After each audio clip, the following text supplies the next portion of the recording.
Hello बंधुসকল মই ইৰফান আৰু আপোনালোকে চাই আছে মোৰ YouTube channel dragon shepherd kennel and pets. আজি মোৰ ওচৰত লেব্ৰাডৰ পাপি এটা আছে, এইটো 2 মাহ হৈছে।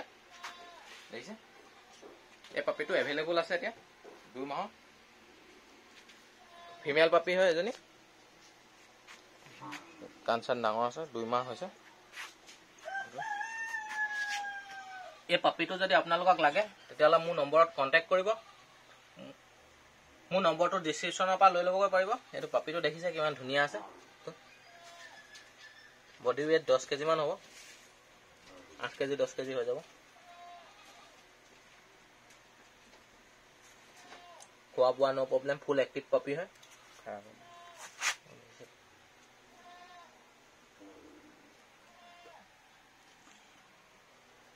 এই পাপিটো মোৰ ওচৰত এভেইলেবল আছে। দেখিছে এই পাপিটো যদি আপোনালোকক লাগে মোৰ নম্বৰটো ডিছক্ৰিপশ্যনৰ পৰা আপোনালোকে লৈ গৈ মোৰ নম্বৰত কণ্টেক্ট কৰিব। আৰু বন্ধুসকল আজিলৈ মোৰ ভিডিঅ'টো ইমানেই, আৰু আপোনালোকে যদি মোৰ ভিডিঅ'টো চাই ভাল লাগিলে লাইক, শ্বেয়াৰ আৰু ছাবস্ক্ৰাইব কৰি দিব। Thank U.